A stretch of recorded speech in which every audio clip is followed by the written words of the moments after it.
Preview.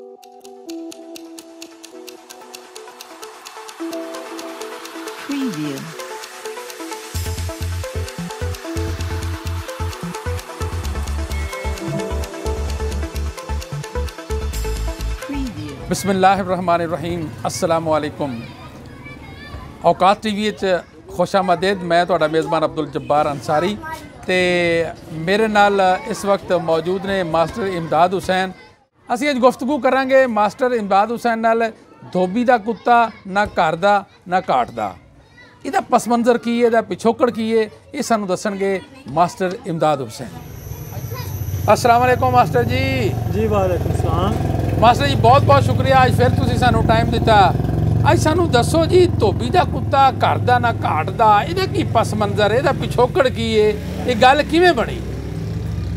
Abdul Jabbar Ansari साहब, तुहाडा बहुत शुक्रिया, तुसीं मैनूं टाइम दिता गल करन वास्ते और बड़ा ही दिलचस्प मौजू छेड़ लिया तुसीं। ਇਹ ਧੋਬੀ ਦਾ ਕੁੱਤਾ ਨਾ ਘਰ ਦਾ ਨਾ ਘਾਟ ਦਾ। ਪਿਛਲੇ ਦਿਨੀ ਟੈਲੀਵਿਜ਼ਨ ਤੇ ਇੱਕ ਐਂਕਰ ਨੇ ਵੀ ਇਸ ਬਾਰੇ ਗੱਲ ਕੀਤੀ ਸੀ, ਤਾਂ ਉਹਨਾਂ ਨੇ ਇਹਨੂੰ ਕਿਹਾ ਕਿ ਇਹ ਜੀ ਧੋਬੀ ਕਾ ਕੁੱਤਾ ਘਰ ਕਾ ਨਾ ਘਾਟ ਕਾ। ਇਹ ਜੀ ਅਸਲ ਦੇ ਵਿੱਚ ਕੁੱਤਾ ਨਹੀਂ, ਲਫ਼ਜ਼ ਕੱਤਾ ਵਾ। ਔਰ ਕੱਤਾ, ਹਾਂਜੀ, ਕੱਤਾ ਦਾ ਉਹਨਾਂ ਨੇ ਮਤਲਬ ਦੱਸਿਆ ਜੀ ਕਿ ਜਿਸ ਡੰਡੇ ਨਾਲ, ਜਿਹਨੂੰ ਸਾਡੀ ਪੰਜਾਬੀ ਜ਼ੁਬਾਨ ਦੇ ਵਿੱਚ ਥਾਪਾ ਕਹਿੰਦੇ ਆ, ਸਾਡੀ ਮੁਕਾਮੀ ਜ਼ੁਬਾਨ ਦੇ ਵਿੱਚ, ਜਿਹਦੇ ਨਾਲ ਉਹ ਕੱਪੜੇ ਧੋਂਦਾ, ਉਹਨੂੰ ਉਹ ਚੂੰਕਿ ਵਜ਼ਨ ਜ਼ਿਆਦਾ ਹੁੰਦਾ ਵਾ ਤੇ ਉਹ ਰਸਤੇ ਦੇ ਵਿੱਚ ਹੀ ਕਿਤੇ ਲੁਕੋ ਕੇ ਆ ਜਾਂਦਾ ਜਦੋਂ ਆਪਣਾ ਕੰਮ ਖਤਮ ਕਰਦਾ। ਤੇ ਨਾ ਉਹਨੂੰ ਘਰ ਦੇ ਵਿੱਚ ਰੱਖਦਾ, ਨਾ ਘਾਟ ਦੇ ਵਿੱਚ ਰੱਖਦਾ। ਚੋਰੀ ਹੋਣ ਦਾ ਡਰ ਹੁੰਦਾ ਵਾ, ਘਰ ਦੇ ਵਿੱਚ ਲਿਆਉਣ ਦੇ ਵਿੱਚ ਉਹਨੂੰ ਮੁਸ਼ੱਕਤ ਹੁੰਦੀ ਆ, ਤੇ ਇਸ ਕਰਕੇ ਉਹਨੂੰ ਰਸਤੇ ਦੇ ਵਿੱਚ ਹੀ ਰੱਖ ਆਉਂਦਾ ਵਾ। ਤੇ ਇਸ ਤੋਂ ਇਹ ਅਖਾਣ ਬਣ ਗਿਆ ਕਿ ਧੋਬੀ ਦਾ ਕੁੱਤਾ ਨਾ ਘਰ ਦਾ ਨਾ ਘਾਟ ਦਾ। ਅੱਛਾ, ਕੁੱਤਾ ਨਹੀਂ, ਉਹ ਕਹਿੰਦਾ ਕੱਤਾ ਹੈ। ਧੋਬੀ ਦਾ ਕੱਤਾ, ਅਸਲ ਵਿੱਚ ਕੱਤਾ ਉਹ ਕਹਿੰਦੇ। ਬੜਾ ਮਾਰੂਫ ਜਿਹੜਾ ਅਸੀਂ ਸੁਣਿਆ ਕਿ ਧੋਬੀ ਦਾ ਕੁੱਤਾ ਨਾ ਘਰ ਦਾ ਨਾ ਘਾਟ ਦਾ, ਇਹਦੇ ਬਾਰੇ ਦੱਸੋ। ਤਾਂ ਅੰਸਾਰੀ ਸਾਹਿਬ, ਅਸਲ ਦੇ ਵਿੱਚ ਇਹ ਜਿਹੜਾ ਹੈ ਨਾ ਜੀ, ਇਹ ਲਫ਼ਜ਼ ਕੱਤਾ ਨਹੀਂ, ਇਹ ਵਾਕਿਆ ਕੁੱਤਾ ਹੀ ਆ। ਅੱਛਾ, ਹੁਣ ਦੇਖੋ ਦੋ ਚੀਜ਼ਾਂ ਇਹਦੇ ਵਿੱਚ। ਇੱਕ ਤਾਂ ਇਹ ਕਿ ਧੋਬੀ ਕਦੇ ਵੀ ਉਹਨਾਂ ਦੇ ਬਕੌਲ ਕੱਤੇ ਨਾਲ ਜਾਂ ਥਾਪੇ ਨਾਲ ਕੱਪੜੇ ਨਹੀਂ ਧੋਂਦਾ। ਧੋਬੀ ਛੰਡ ਮਾਰ ਕੇ ਉਹ ਕੱਪੜਿਆਂ ਨੂੰ ਧੋਂਦਾ। ਹਾਂ। ਦੂਸਰੀ ਚੀਜ਼ ਇਹ ਆ ਕਿ ਜਿਹੜਾ ਕੱਤਾ ਵਾ ਜਾਂ ਉਹ ਥਾਪਾ ਵਾ, ਉਹ ਐਡਾ ਵਜ਼ਨੀ ਨਹੀਂ ਹੁੰਦਾ ਕਿ ਉਹਨੂੰ ਘਰ ਨਾਲ ਲਿਆਂਦਾ ਜਾ ਸਕੇ।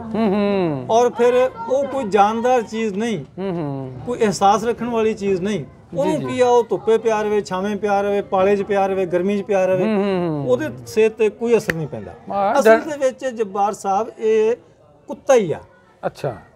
ਪਿਛੋਕੜੇ ਦਾ ਕੁਝ ਇਸ ਤਰ੍ਹਾਂ ਬਣਦਾ ਕਿ ਧੋਬੀ ਕੰਮ ਕਰਨ ਵਾਸਤੇ, ਜਾਣ ਵਾਸਤੇ ਆਪਣੇ ਨਾਲ ਘਾਟ ਤੇ ਦੁਪਹਿਰ ਦੀ ਰੋਟੀ ਲੈ ਜਾਂਦਾ ਸੀ।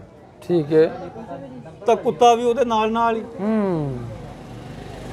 ਉਸ ਖੋਤੇ ਤੇ ਉਹਨੇ ਲੱਦੇ ਹੁੰਦੇ ਸੀਗੇ ਕੱਪੜੇ, ਤੇ ਨਾਲ ਨਾਲ ਕੁੱਤਾ ਜਾ ਰਿਹਾ। ਠੀਕ ਹੈ। ਹੁਣ ਧੋਬੀ ਜਿਸ ਵਕਤ ਰੋਟੀ ਖਾਂਦਾ ਸੀ ਤਾਂ ਉਹਨੂੰ ਵੀ ਵਿੱਚੋਂ ਕੋਈ ਦੋ ਬੁਰਕੀਆਂ ਰੋਟੀ ਦੀਆਂ ਪਾ ਦਿੰਦਾ ਸੀ। ਠੀਕ ਹੈ। ਅੱਛਾ, ਹੁਣ ਰੋਟੀ ਘਰੋਂ ਵੀ ਕੁੱਤਾ ਖਾ ਲੈਂਦਾ ਸੀਗਾ। ਉਹ ਇੱਕ ਦਿਨ ਵਾਕਿਆ ਐਸਾ ਹੋਇਆ ਕਿ ਘਰ ਵਾਲਿਆਂ ਨੇ ਸਮਝਿਆ ਕਿ ਕੁੱਤੇ ਨੂੰ ਧੋਬੀ ਨੇ ਰੋਟੀ ਪਾ ਦਿੱਤੀ ਹੋਣੀ ਆ, ਤੇ ਧੋਬੀ ਨੇ ਸਮਝਿਆ ਕੁੱਤੇ ਨੇ ਰੋਟੀ ਘਰੋਂ ਖਾ ਲਈ ਹੋਣੀ ਆ। ਉਹਨੇ ਆਪਦੀ ਰੋਟੀ ਸਾਰੀ ਖਾ ਲਈ, ਧੋਬੀ ਨੇ। ਅੱਛਾ। ਘਰ ਵਾਲਿਆਂ ਨੂੰ ਇਹ ਅਹਿਸਾਸ ਸੀਗਾ ਕਿ ਧੋਬੀ ਨੇ ਰੋਟੀ ਪਾਤੀ ਆ, ਕੁੱਤੇ ਨੇ ਖਾ ਲਈ ਆ। ਧੋਬੀ ਦੇ ਜ਼ਿਹਨ 'ਚ ਇਹ ਗੱਲ ਸੀ ਵੀ ਘਰੋਂ ਰੋਟੀ ਕੁੱਤੇ ਨੇ ਖਾ ਲਈ ਆ, ਇਸ ਵਾਸਤੇ ਮੈਨੂੰ ਭੁੱਖ ਜ਼ਿਆਦਾ ਲੱਗੀ, ਉਹ ਸਾਰੀ ਖਾ ਗਿਆ। ਤਾਂ ਉਸ ਵਕਤ ਉਹ ਕੁੱਤਾ ਰਹਿ ਗਿਆ ਭੁੱਖਾ। ਉਹ ਨਾ ਘਰ ਜੋਗਾ ਨਾ ਘਾਟ ਜੋਗਾ, ਕਿਉਂਕਿ ਘਾਟ ਤੋਂ ਵੀ ਰੋਟੀ ਨਹੀਂ ਮਿਲੀ ਤੇ ਉਹਨੂੰ ਘਰੋਂ ਵੀ ਰੋਟੀ ਨਹੀਂ ਮਿਲੀ। ਇਸ ਵਾਸਤੇ, ਕਿਉਂਕਿ ਕੁੱਤਾ ਇੱਕ ਜਾਨਵਰ ਆ, ਅਹਿਸਾਸ ਵਾਲੀ ਚੀਜ਼ ਆ। ਕੱਤਾ ਜਿਹੜਾ ਵਾ ਬਕੌਲ ਉਹਨਾਂ ਦੇ, ਉਹ ਬੇਅਹਿਸਾਸ ਚੀਜ਼ ਆ। ਉਹਨੂੰ ਕੀ ਅਹਿਸਾਸ ਆ?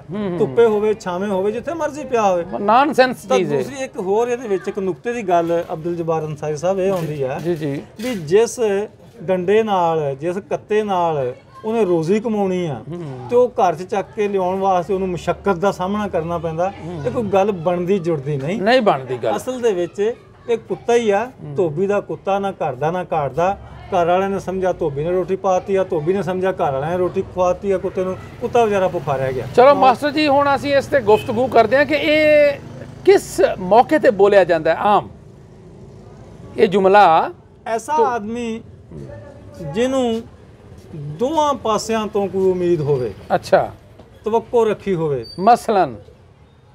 ਮਸਲਨ ਮੈਨੂੰ ਕੋਈ ਪੈਸਿਆਂ ਦੀ ਲੋੜ ਪੈ ਗਈ, ਹਾਂ, ਉਧਾਰ ਲੈਣੇ ਆ, ਕਿਸੇ ਆਦਮੀ ਨੇ ਮੇਰੇ ਨਾਲ ਵਾਅਦਾ ਕਰ ਲਿਆ ਕਿ ਮੈਂ ਜੀ ਤੁਹਾਨੂੰ ਪੈਸੇ ਦੇਵਾਂਗਾ, ਵਕਤ ਸਿਰ ਉਹਨੇ ਪੈਸੇ ਨਾ ਦਿੱਤੇ, ਉਹਨੇ ਆਪਣਾ ਵੀ ਹੋਰ ਕੋਈ ਇੰਤਜ਼ਾਮ ਨਾ ਕੀਤਾ, ਠੀਕ ਹੈ, ਉਹਦੀ ਉਮੀਦ ਤੇ ਮੈਂ ਉਹਦੀ ਉਮੀਦ ਤੇ ਹੋਰ ਕੋਈ ਪੈਸੇ ਦਾ ਇੰਤਜ਼ਾਮ ਨਾ ਕੀਤਾ। ਐਨ ਜਦੋਂ ਮੌਕਾ ਆਇਆ ਉਹਨੇ ਵੀ ਪੈਸੇ ਦੇਣ ਤੋਂ ਇਨਕਾਰ ਕਰ ਦਿੱਤਾ, ਮੈਂ ਕੋਈ ਹੋਰ ਵੀ ਇੰਤਜ਼ਾਮ ਨਾ ਕਰ ਸਕਿਆ, ਮੈਂ ਨਾ ਕਰਦਾ ਰਿਹਾ ਨਾ ਘਾੜਦਾ ਰਿਹਾ। ਉਹ ਇਸ ਵਾਸਤੇ ਇਸ ਮੌਕੇ ਤੇ ਬੋਲਿਆ ਜਾਂਦਾ ਵਾ, ਧੋਬੀ ਦਾ ਕੁੱਤਾ ਨਾ ਕਰਦਾ ਨਾ ਘਾੜਦਾ। ਮਾਸਟਰ ਜੀ ਬਹੁਤ ਬਹੁਤ ਸ਼ੁਕਰੀਆ।